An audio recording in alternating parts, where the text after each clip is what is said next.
Violence, vices, crimes rythmeraient le quotidien des prisonniers du centre pénitentiaire de Bemao. Un détenu a été battu à mort la semaine dernière dans sa cellule. L'association L'Atelier Bâtonnier Rhodes lance un véritable cri d'alarme. Le reportage exclusif de Karim Diamet dans un instant. Et toujours pas de traces du présumé djihadiste de Morne-Rouge en Martinique. Les gendarmes continuent de ratisser la zone autour de l'auberge où il était assigné à résidence. Le reportage de nos confrères d'ATV Martinique est à venir. Et l'esprit olympique a enflammé la plaine Grand Camp aux Abîmes aujourd'hui. Plus de 400 champions en herbe est invité à partager les valeurs du sport, le dépassement de soi et le respect de l'autre. Bonsoir à tous. Assigné à résidence depuis le 15 mai 2014, un homme de nationalité marocaine présumé djihadiste n'a pas rempli les obligations de son contrôle judiciaire. Il a tout simplement disparu. C'est le branle-bas de combat pour le retrouver. Les gendarmes ratissent large pour mettre la main sur cet individu qui serait lié à des organisations terroristes. Marie Tricot, Michelet François. Ce visage est celui de l'homme le plus recherché sur l'île depuis ce matin.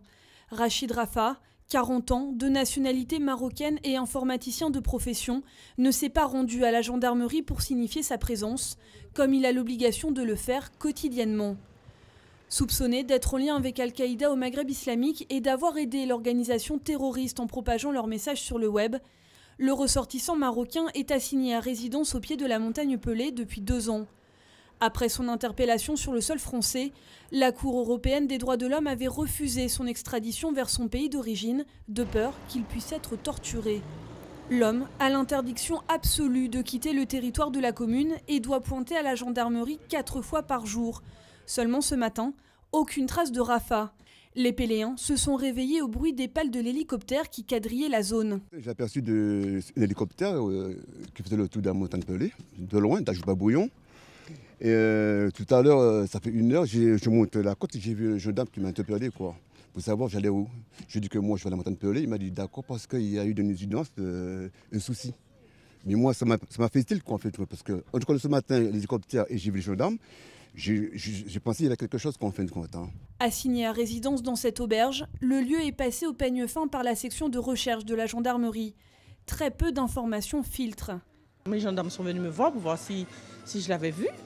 J'étais un peu surprise, mais comme je l'ai vu dimanche, alors ça m'a un petit peu... Parce que j'ai dit, mais qu'est-ce qu'il faisait là, puisqu'il était sur la route, quoi. Il était où dimanche? Vous l'avez vu dans quel contexte? Parce que moi, je roulais et je l'ai vu, parce que je le connais. Discret, parlait pas, non.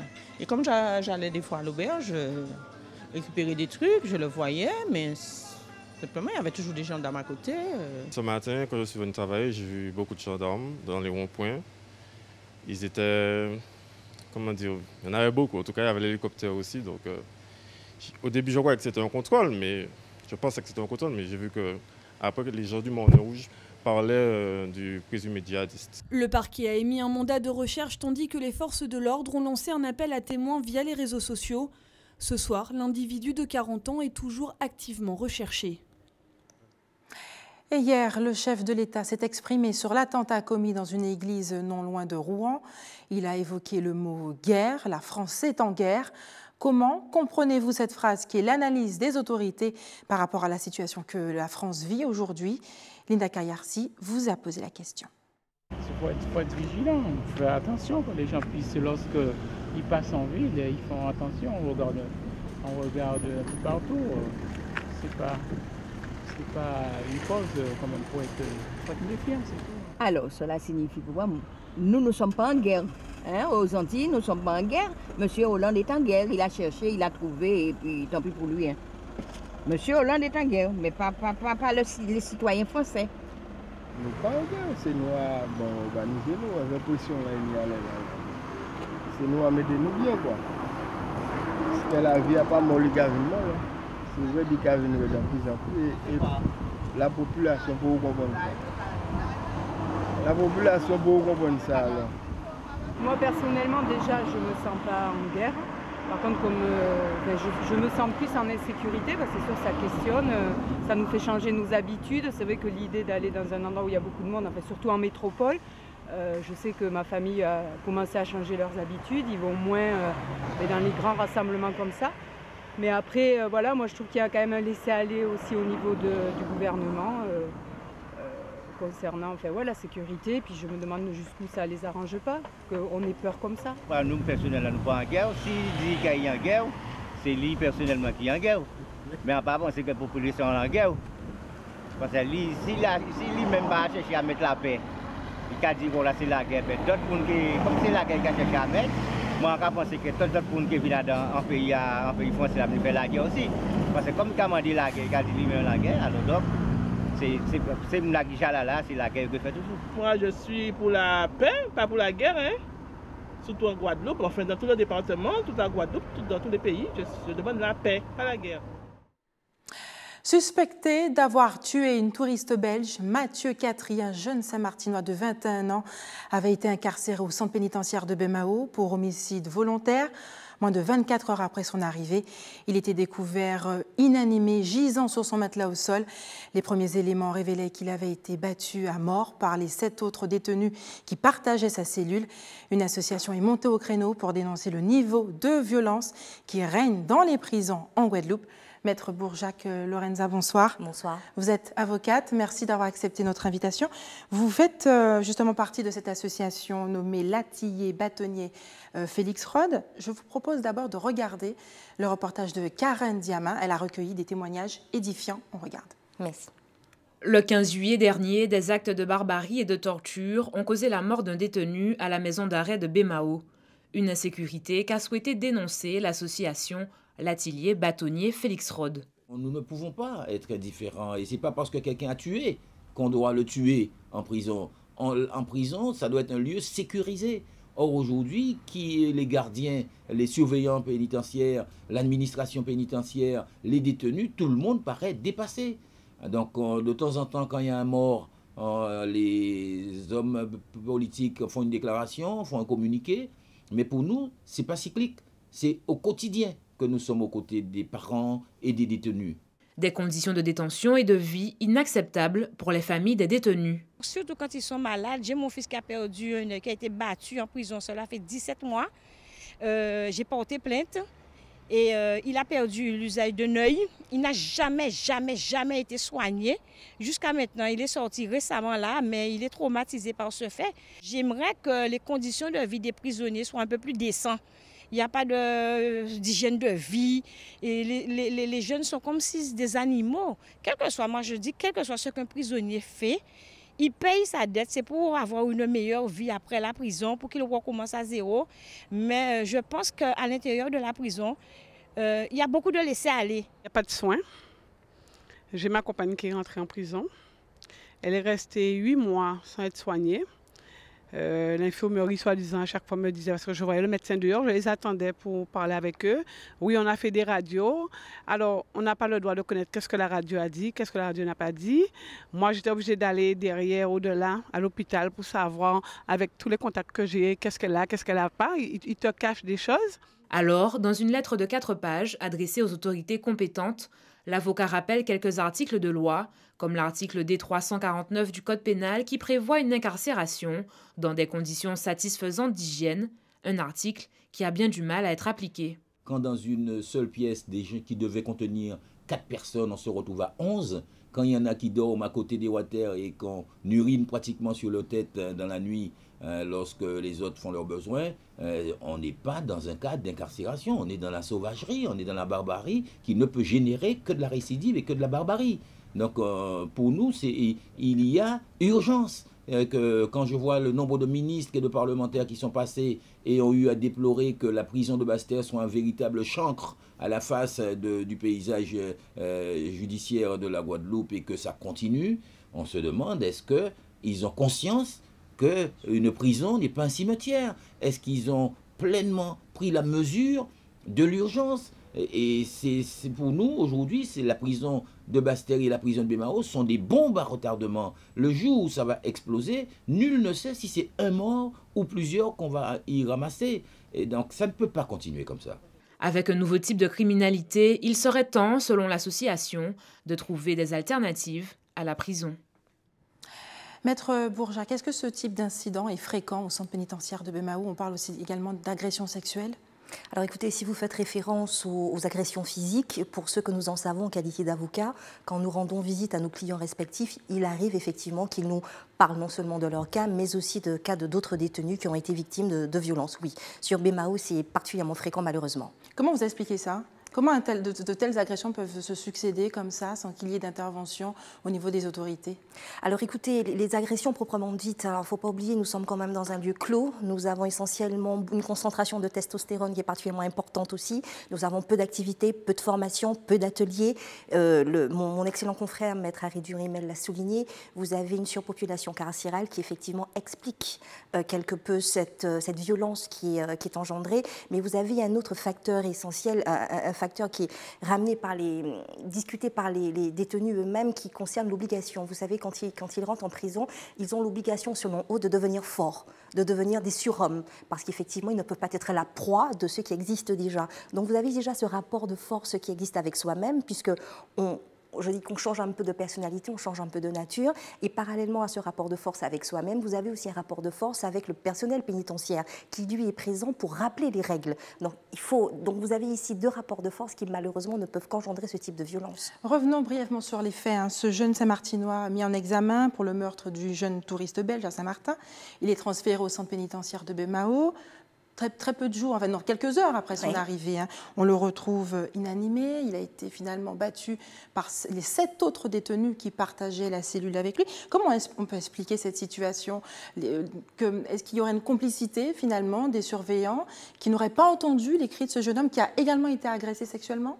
Alors écoutez, là je ne vais pas m'avancer, l'enquête est en cours, je ne fais pas partie du dossier. Il y a une information effectivement qui permettra de déterminer les responsabilités des uns et des autres. 7 détenus en tout cas, nous savons qu'ils étaient 7 dans la cellule. Nous ne savons pas si les 7 ont participé au fait. Et concernant le centre pénitentiaire en lui-même, je pense que les parents de la victime auront pas intérêt, mais en tout cas devront aussi rechercher les responsabilités là où elles se trouvent, puisque tout le monde se pose un peu la question de savoir comment est-ce que cet homme qui s'est fait battre n'a pas en tout cas alerté plus ou moins les autorités qui étaient en place. Oui, vous avez en tout cas, vous, alerté le gouvernement sur ce qui se passe en Guadeloupe. Est-ce que vous voulez nous raconter, nous expliquer un peu? Alors écoutez, bien évidemment, l'association déjà a pour but, alors outre le fait de continuer l'action qui avait déjà été menée par le bâtonnier Félix Rode, celle d'être présente chaque fois que l'être humain, en tout cas que l'homme dans sa dignité serait atteint, qu'on ait une atteinte aux droits de l'homme. Donc il y a ce courrier qui a été fait, qui nous a été soumis par le président, Maître Harry Durimel, qu'on a vu tout à l'heure. Nous avons donné notre approbation et effectivement, nous réitérons les mêmes propos parce que je rappelle que ce n'est pas un cas isolé. Nous avions déjà eu quelques années auparavant sur les mêmes réseaux sociaux des photos de détenus qui s'étaient fait couper les locks, qui s'étaient fait agresser et battre, qui avaient circulé.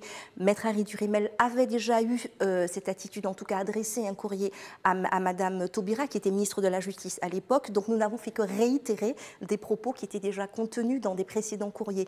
Alerter aujourd'hui pour dire que la difficulté qu'on se trouve, ou dans laquelle on se trouve, si personne ne fait rien, la société qu'on a décidé de protéger est celle qu'on expose demain. Parce que le vœu pieux de la prison, qui consiste à avoir une activité pédagogique vis-à-vis des détenus, n'est pas rempli aujourd'hui. Vous avez des détenus qui restent dans leur cellule à ne rien faire, qui n'ont pas d'activité, qui ne sortent pas, qui se confinent ou qui évitent. Donc aujourd'hui, nous sommes sur une véritable poudrière et malheureusement, si les bonnes décisions ne sont pas prises au bon moment, je rejoins mon excellent confrère, effectivement, on risque d'avoir une explosion. Que faudrait-il faire? Peut-être repenser la punition, repenser l'exécution de la peine, enfermer des individus, je ne pense pas. Maintenant, c'est le seul moyen pour l'instant que nous avons, celui que nous avons trouvé par rapport aux crimes les plus graves, bien évidemment. Mais je pense repenser effectivement le monde carcéral, repenser la punition en elle-même, l'exécution de peine, oui. Repenser, ce serait le centre, je pense, pour nous permettre de sortir de telles dérives. Parce qu'aujourd'hui, qu'on ne se voile pas la face, il y en a eu un, il y en aura d'autres, puisque l'encadrement n'a pas changé, n'a pas évolué. Nous savons ce qui se passe, nous regardons, nous dénonçons, nous témoignons, mais pour l'instant, rien n'a changé. Où en est la procédure concernant les 7 autres détenus qui ont agressé justement ce jeune homme, ce jeune Saint-Martinois? Alors une information a été ouverte, c'est tout ce que je peux dire dans l'immédiat. Je vous remercie Maître Bourjac-Lorenza d'avoir accepté de répondre à nos questions ce soir. On va parler d'un autre sujet de société, un fléau qui touche la Guyane, le phénomène des mules. Plus de 300 personnes ont été arrêtées l'an passé en Guyane pour ce délit. Une association et la ville de Cayenne ont décidé de prendre ce problème à bras-le-corps et organisent depuis le début des vacances plusieurs opérations pour sensibiliser la population. On regarde le reportage d'Ayodele Germa. Des jeunes pour sensibiliser leurs pères au danger du trafic de drogue. J'aurais bien aimé que mon petit frère soit dans ça et puis le voir mourir ou aller en prison, ça m'aurait fait mal. Là, essayer de les faire comprendre. Le fait qu'on soit jeune déjà, ça attire l'attention puisque aux autres jeunes et puis donc suite à cela, on peut leur proposer prospectus, on leur fait prendre connaissance. Et donc voilà, on va les voir, dès qu'on en voit, on va les voir directement. Si le sachet se fissure dans l'intérieur du corps. Les mules prennent souvent des risques inconsidérés. Outre le danger d'overdose dû à un ovule de cocaïne percé, les mules sont passibles d'une peine de prison qui peut aller jusqu'à 12 ans. L'an dernier, plus de 160 passeurs ont été interpellés à l'aéroport. Ça a tué un pile jeune la Guyane, qui a détruit la vie un pile jeune. Parce que les jeunes qui ont fumé la drogue, qui ont fait n'importe quoi. N'importe quoi. Cette action du collectif Trop Violence a débuté la semaine dernière. L'objectif, éloigner les jeunes du phénomène des mules par la sensibilisation, mais aussi par l'éducation. En tant que chef d'établissement, nous sentons mal parce qu'on se dit que toutes les actions de prévention que nous faisons restent quand même si certains comprennent, mais il y a quand même une forme d'échec.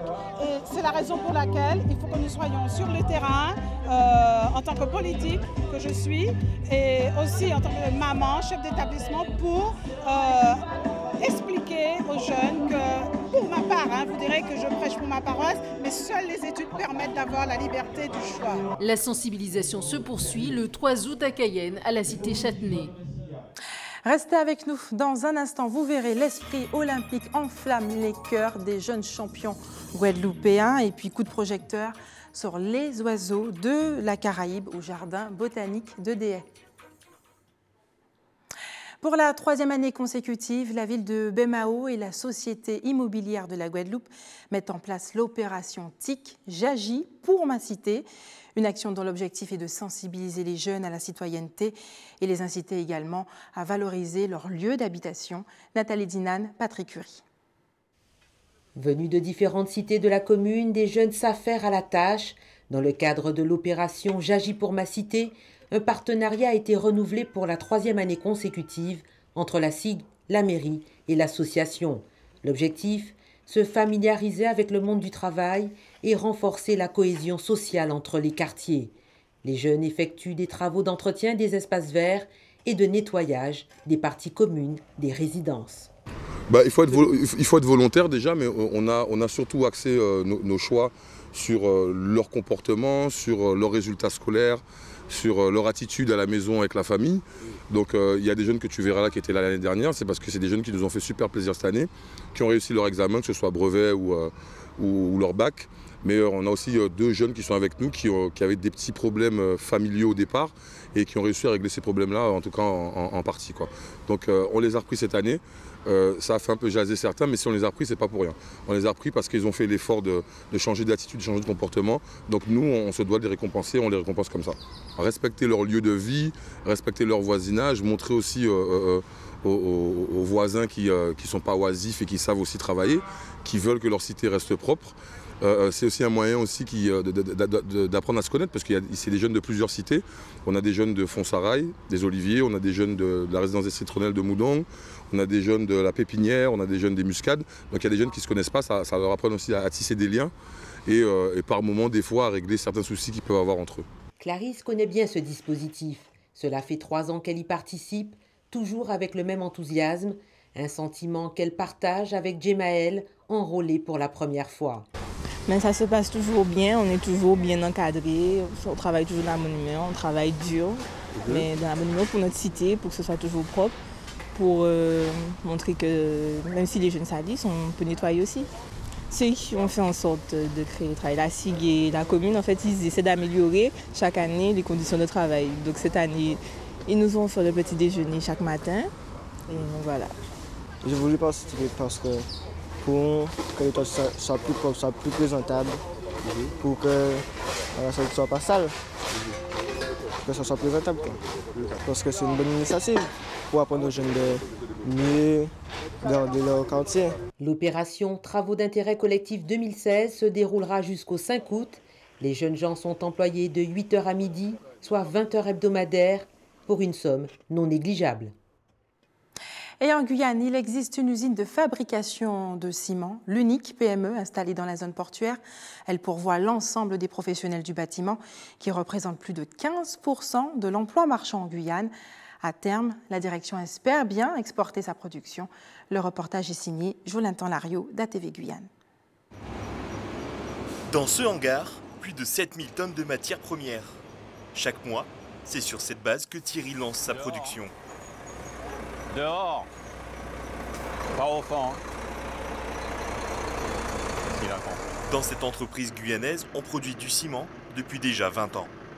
Mais avant de finir dans ces sacs, il passe par plusieurs transformations. Les matières premières partent du hall pour remplir nos 3 silos. Quand ce produit passera dans le broyeur, ils iront remplir nos 4 silos de produits finis. Les matières premières arrivées, il est temps de mélanger le tout, toujours selon des procédés bien spécifiques. Ici, on se trouve avec la composante des 3 ciments. Et chaque doseur aura un pourcentage, une recette qui va déterminer le produit fini. Le ciment est composé de 3 composants en général. Et c'est ici qu'on les assemble par l'intermédiaire des doseurs. Les recettes des différents types de ciment prêtes, c'est au tour de la mise en sac et fini l'époque où tout se faisait à la main. Aujourd'hui, tout est automatisé. Totalement automatisé pour l'ensaçage des sacs, de l'encamionneur des sacs, où on place des liasses de sacs afin qu'elles soient acheminées pour être lancées sur une rotative où il y a 8 becs qui permet le remplissage de chaque sac de 25 kg. Les sacs se remplissent très rapidement. Il ne faut que quelques secondes pour qu'un sac de 25 kg ne fasse son chemin jusqu'à la palette. Ce sont des milliers d'entre eux qui défilent toute la journée. Nous produisons 120 à 100 palettes jour, ce qui nous fait à peu près 240 tonnes, 200 tonnes de production de sacs. Depuis sa création, le ciment guyanais domine le marché local. Ils sont présents sur la quasi-totalité des constructions guyanaises. Avec un chiffre d'affaires de plus de 25 millions d'euros par an, ils sont les seuls fabricants de ciment dans le département. Le ciment venait de Trinidad, des Antilles, et il y a des investisseurs guyanais qui ont créé une société, cette société. Tout le ciment qu'on produit est consommé en Guyane. Globalement, on peut dire qu'on fournit à peu près 80-98% du marché aujourd'hui. Tous les autres projets qui ont été faits en Guyane ont été faits avec nous. Nous avons fait Soyouz, on a fait tous les différents ponts, on a construit l'hôpital de Cayenne. Nous sommes 25 personnes aujourd'hui sur le site. On crée de l'activité autour de nous. Bon, et puis, c'est quand même une société qui consomme beaucoup d'électricité. Donc, on est certainement un des plus gros consommateurs d'électricité de la Guyane. Et notre objectif, c'est, comme je le disais au début, c'est d'être en Guyane et d'y rester. Si aujourd'hui l'entreprise trône fièrement sur le marché en Guyane, l'exportation, elle, reste compliquée. D'un côté, le Brésil avec une valeur monétaire trop inférieure par rapport à l'euro, et de l'autre, le Suriname qui possède sa propre production. Pour l'instant, le rêve d'ouvrir la porte du monde au ciment guyanais reste inaccessible. Ce samedi 30 juillet devait se tenir le concert Big In Fiesta Vacances au Palais du Gosier. Au grand regret des organisateurs, l'événement a été reporté à une date ultérieure. Jean-Marc Smirval, bonsoir. Bonsoir. Merci d'avoir accepté notre invitation. Alors, vous êtes le concepteur de cet événement? Non, alors sur cet événement, j'étais simplement artiste invité. L'idée venait de M. Patrick Borès, avec qui j'ai travaillé par ailleurs sur des événements comme Mickey Mwabap. Voilà. Vous êtes également musicien et pianiste. Tout d'abord, est-ce qu'une autre date a été fixée aujourd'hui? Pas encore pour l'instant. Alors, pour quelle raison cet événement a été reporté? Parce que sous nos cieux, c'est extrêmement compliqué de communiquer sur des événements locaux avec des artistes locaux, qu'il s'agirait d'un événement peut-être avec des artistes internationaux ou peut-être d'ailleurs. Les choses sont plus faciles quand il s'agit, malheureusement pour l'instant, de musique qui ne vient pas forcément de chez nous. Je n'ai pas peur de le dire. Et puis après, il y a un autre problème aussi, c'est que en termes de... Même si nous existons sur le terrain, c'est-à-dire que je fais des événements régulièrement dans une boîte de nuit, une boîte de nuit, nous existons sur le terrain, le public répond, mais en termes de visibilité sur les médias, c'est-à-dire les radios, voilà, la musique n'est pas assez diffusée. Donc à chaque fois qu'on essaie de mettre un événement en place, c'est extrêmement compliqué parce que ces paramètres-là ne sont pas réunis pour qu'on fonctionne normalement. Ce soir, vous exprimez quelque part un coup de gueule? C'est une forme de coup de gueule. En fait, on a beaucoup fait de choses, et moi de mon côté, d'autres aussi, en se taisant, en se disant qu'on va y arriver, parce que le public suit. Je remercie le public qui suit. Franchement, il y a des gens qui suivent, qui aiment, qui nous encouragent. Ça fait 4 ans que je fais l'instant Begin. Moi, on a fait pas mal d'éditions avec M. Bourès. Mais le truc, c'est qu'il arrive un moment, il faut dire les choses, parce que c'est vrai qu'on se retrouve en face de mécanismes qui nous dépassent et il faut qu'on en parle, À qui la faute? Non, je vois qu'en fait, alors, on va dire qu'en étant gentil, que certaines personnes ne croient pas assez en ce que nous sommes en tant qu'Antillais européens et en ce qu'on a. Mais c'est vrai que quand je veux rapporter simplement une petite phrase qui m'a été dite hier en réunion de médias éminents de la place, d'un de vos concurrents, et d'une personne éminente de ces médias qui m'a dit simplement que ça fait longtemps que lui, du haut de ses plus de 60 ans, qu'il n'a plus d'illusions sur les Guadeloupéens. Penser comme ça, dans cette place-là, ça veut beaucoup dire. C'est dommage parce qu'en fait, moi, au contraire, et à la limite, je crois qu'il se moquait même sur ça, ce qu'il appelle des illusions, moi, je vois que ce sont des convictions et que, vu ce qui se passe sur le terrain, parce qu'on a vraiment de bons retours quand on fait des manifestations, je crois que ce sont des convictions qui ne sont pas vaines et qu'il faut qu'on continue. Voilà. Vous avez tout à l'heure parlé de ce concept, un Begin WABAP. De quoi s'agit-il exactement? Begin WABAP, il s'agissait de concept que j'ai développé avec M. Patrick Bourès, qui en était l'organisateur, et il s'agissait d'éviter des artistes de la musique antillaise à venir défendre justement la Begin. C'est des artistes d'horizons différents et qui se sont prêtés au jeu pendant plusieurs années au Centre des Arts. Et on en a fait une édition récemment au Palais du Gosier, il y a 2 ans, qui a très bien marché. On a une version dansante, qui a eu, malgré le fait qu'elle est sortie du pont de Carême, qui a eu l'engouement populaire. Justement, ce qui montre bien qu'il y a vraiment la possibilité de faire des choses, mais il faut juste y croire. Et il faut qu'on ait le retour et la présence. On ne peut pas faire seul. On a besoin. La musique a besoin d'être diffusée parce que ça n'existe pas. Elle existe sur le terrain, mais il faut qu'elle soit diffusée. Et il n'y a aucune raison qu'elle. C'est pas parce qu'elle ne plaît pas, parce que sinon les événements ne marcheraient pas. C'est-à-dire qu'il y a une espèce de barrage qui se fait. J'ai envie de dire qu'il y a une espèce de dichotomie entre ce qu'on entend sur le terrain quand on sort et ce qu'on entend à la radio. C'est difficile à expliquer, mais c'est comme ça pour l'instant. Et de nombreux artistes avaient répondu à votre appel, Absolument, en tout cas, pour interpréter la Begin. Tania Saint-Val, Angie, Ralph Tamar. Des artistes de renom, avec Guy Vadleux aussi, qui était aussi impliqué que moi dans le projet, c'est-à-dire qu'on était tous les deux avec nos invités. Oui, c'est des artistes qui aiment ça, qui ne sont pas forcément de ce créneau-là habituellement, mais qui étaient absolument convaincus de la pertinence du projet, comme beaucoup d'autres gens à qui on en a parlé, qui étaient très heureux de savoir qu'on allait faire cet événement. Mais malheureusement, bon, il y a des problèmes de communication, encore une fois des problèmes de diffusion. À chaque fois, on a les mêmes batailles à faire, comme si on découvrait la démarche, on découvrait la Begin, ou même qu'on découvrait qu'il y avait possibilité de faire autour de ça. Et c'est vrai que ce qui est encore plus embêtant, c'est qu'on se retrouve en ce moment en concurrence avec beaucoup de produits de l'extérieur, que je ne conteste pas, mais avec une concurrence déloyale, parce qu'on a des moyens démesurés chez eux, et en même temps, un manque d'écoute et de réactivité quand il s'agit de nos produits à nous. C'est difficile à comprendre, surtout de gens qui pourraient faire autrement. On ne demande pas forcément de l'argent, simplement un peu de visibilité, par exemple. Avez-vous le sentiment que les Guadeloupéens apprécient ou aiment beaucoup moins, finalement, ce qui vient de chez eux, la musique traditionnelle? On pourrait croire ça si on se basait simplement sur ce qu'on voyait, on attendait sur les médias, mais je vous promets qu'à partir du moment où vous venez sur le terrain, notamment de l'histoire Begin, à Begin WABAP, quand on entend les retours, quand on voit la liesse populaire, la dernière soirée qu'on a faite en juillet, c'était du début jusqu'à la fin, c'était vraiment une ambiance conviviale, j'ai envie de dire populaire. Quand on voit ça, on n'a aucune question à se poser sur l'intérêt qu'il peut avoir. Cette musique peut présenter pour le public. Simplement, cet intérêt n'est pas assez pris en considération, n'est pas assez valorisé, n'est pas assez présent dans ce qui devrait être le relais de cet intérêt. Et ça nous crée beaucoup de problèmes en chaîne. Et ça fait qu'à chaque fois qu'on entame, à chaque mois, en fait, il faut que je me pose des questions de communication sur l'instant Begin. À chaque fois qu'on fait un événement comme ça à grande échelle, c'est encore plus difficile, alors que ça ne devrait pas. Il me semble qu'on est censé être les plus concernés, nous, en tant que Guadeloupéens, parce qu'on a chez nous, il me semble. Jean-Max Mirval, merci d'avoir accepté notre invitation ce soir. En tout cas, eux, ils sont heureux et ils sont contents. Ça marche, ça fonctionne bien, le sport. L'enseigne McDonald's, le Cross Guadeloupe et la ville de Pointe-à-Pitre ont invité aujourd'hui 400 jeunes Guadeloupéens à célébrer l'esprit olympique à la plaine de Grand Camp au programme du sport, de la performance et de la joie. On regarde le reportage de Karen Diama. Une centaine ce matin à découvrir différentes disciplines olympiques. Entre taekwondo, basket, escrime ou handball, les jeunes présents ont su profiter des ateliers mis à leur disposition. Ça s'est passé bien. On a fait du handball, du basketball, de l'escrime. Enfin, plein d'activités que je ne connaissais pas et que j'ai appris aujourd'hui. Moi, je pense que c'est bien de nous avoir initiés à la veille du commencement des Jeux olympiques. Ça m'a entraîné en tout cas. Ça m'a fait avoir plus de muscles.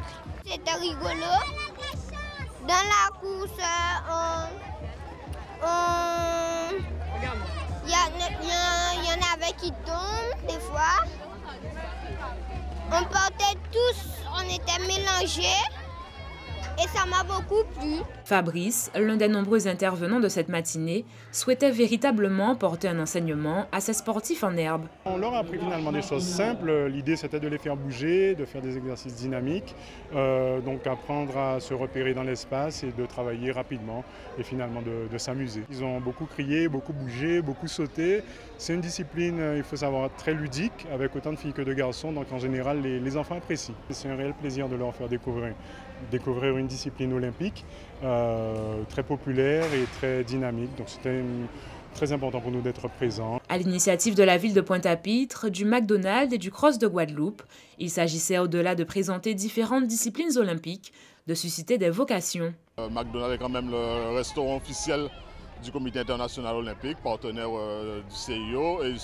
Et à 10 jours des Jeux olympiques, dans le monde entier, on est en train de mobiliser la jeunesse pour faire en sorte de susciter des vocations, avec aussi un signal fort à tous ces jeunes Guadeloupéens pour leur dire qu'il y a quand même environ une quinzaine de Guadeloupéens qui seront présents aux Jeux olympiques pour défendre les couleurs de la France. Donc ça, on sera effectivement derrière eux et ça va essayer de faire en sorte qu'il y ait des vocations parmi tous ces jeunes. Il y a beaucoup qui sont licenciés dans des disciplines, mais ça peut permettre à d'autres de découvrir d'autres disciplines et à la rentrée de faire une licence, de demander à leurs parents, pendant cette période de vacances, de découvrir encore cette discipline et en septembre de faire une licence dans des clubs. À l'issue de cette matinée sportive, les enfants se sont retrouvés autour d'une table pour partager un repas équilibré. Et autre manifestation sportive qui galvanise le public guadeloupéen, le Tour cycliste international de la Guadeloupe. Les délégations étrangères sont arrivées aujourd'hui. Beaucoup espèrent voir le maillot jaune Boris Karen remporter cette édition. Peut-il, selon vous, gagner ce tour? Vos pronostics recueillis par Moïse Dexter. Oui, ça y est gagné.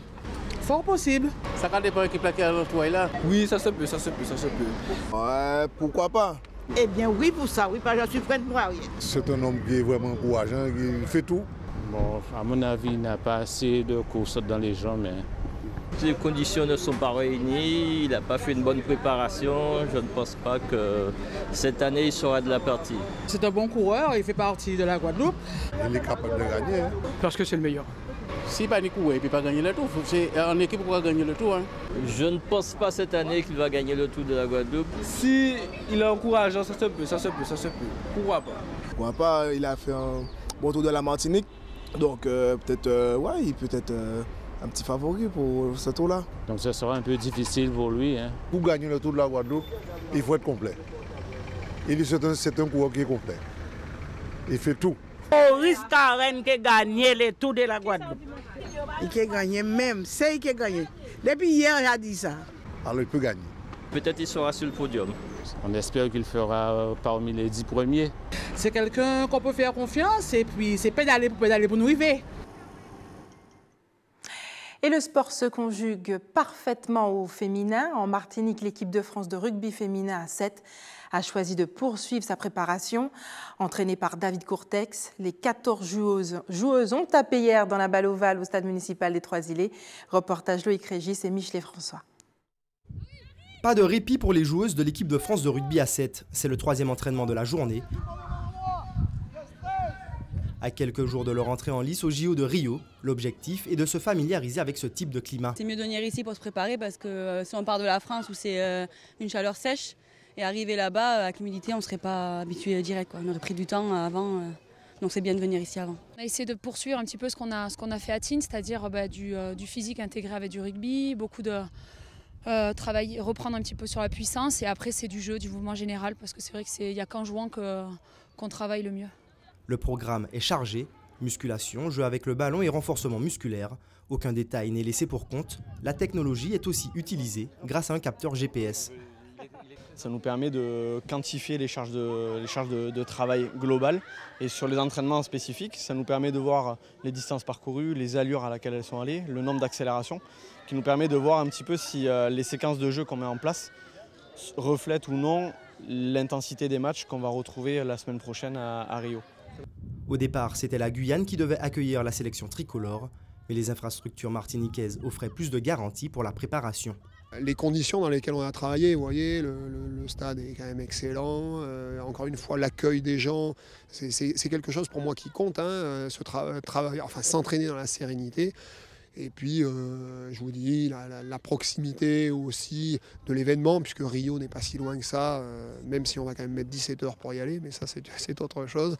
Je crois que c'est un gros atout, oui. Sincèrement, je suis même surpris que nous ayons été les seuls à choisir cette option-là. L'équipe de France s'envolera samedi pour le Brésil. Premier match olympique le 6 août face à l'Espagne. Et retour en Guadeloupe pour un autre décor. Le jardin botanique de Déhay fait la part belle aux oiseaux de la Caraïbe. Une exposition leur est consacrée. L'occasion pour ce défenseur de la nature de sensibiliser le public sur l'importance du bien-être de ces volatiles et de leurs conditions de détention. Reportage Linda Kayarsi. En quelques minutes, petit tour du monde à vol d'oiseaux. Le jardin botanique expose ses plus beaux spécimens. Ici, vous avez un rosalbin, c'est un Cacatoès rosalba, donc australien. Et au-dessus, vous en avez deux qui dorment, c'est des youyous du Sénégal, des petits perroquets. Ils nous regardent avec leurs petits yeux jaunes, là. Ah, voilà, c'est je suis fatiguée, j'ai dû passer une mauvaise nuit. Parce que c'était leur première nuit dans des volières d'exposition, donc ils ne sont pas habitués. Des oiseaux quelque peu curieux, mais en bonne santé. Ici, au-delà de l'aspect découverte, le message se veut clair. Il faut faire attention à leur bien-être. Donc éviter de leur donner n'importe quoi à manger, de les mettre dans des petites structures. Donc apportez-leur tout ça quand vous avez des oiseaux en captivité. Le deuxième message qu'on veut faire passer dans cette présentation, c'est de dire, vous voulez un oiseau, vous voulez acquérir un oiseau, attention, un oiseau, si on veut un oiseau, certaines espèces, c'est pour la vie. C'est-à-dire qu'il y a des oiseaux qui vont vivre dans les petites espèces, ils vont vivre 10 à 12 ans. Dans les moyennes espèces, ça peut vivre jusqu'à 25 ans. Et les perroquets peuvent vivre jusqu'à 60 à 80 ans. En résumé, hygiène, alimentation, observation sont les maîtres mots pour assurer le bien-être de ces volatiles en captivité. Pour rendre un oiseau heureux, il faut quand même beaucoup l'observer, connaître son comportement. Et si on voit qu'il n'est pas bien, c'est aussitôt avoir une réaction. Donc la réaction, c'est de comprendre ce qu'il a et éventuellement, dans un deuxième temps, le porter chez le vétérinaire. Là, juste derrière, celle-ci, cette penante, elle est un peu stressée. Pourquoi? Parce qu'elle n'est pas sur un perchoir en hauteur. Ça ne lui convient pas d'être ici en exposition, vous voyez? Ce n'est pas son environnement naturel. Donc peut-être je vais sûrement la prendre et la ramener dans son environnement naturel. Et le bien-être d'un volatile passe aussi par un respect de la législation. Normalement, l'éleveur ou l'animalerie doit soit vous donner une facture, soit un certificat de cession. Ça, c'est le premier papier à avoir. Il faut que l'oiseau soit bagué. Ça, c'est important parce que ça veut dire que si l'oiseau est bagué, il provient bien d'un élevage, il n'a pas été capturé dans la nature. Donc, tous les éleveurs qui se respectent, quand les oiseaux naissent dans leurs élevages, un oiseau se bague au bout de 8-10 jours. C'est une bague fermée. C'est la carte d'identité que l'oiseau va porter toute sa vie. La mini-volière pédagogique du jardin botanique est à découvrir toute la semaine. Et c'est l'heure des informations pratiques maintenant. Si vous voulez donner votre sang, la collecte mobile sera demain face à l'Hypercasino à Basse-Terre de 8h30 à 13h. C'est la fin de notre édition locale et régionale. On se retrouve dans un court instant pour le rappel des titres.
Et c'est la fin de notre tranche d'information. Avant de se quitter, je vous rappelle les principaux titres de ce mercredi 27 juillet.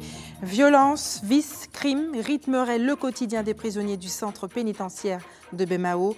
Un détenu a été battu à mort la semaine dernière. L'association L'Atelier Bâtonnier-Rhodes a lancé un véritable cri d'alarme au gouvernement.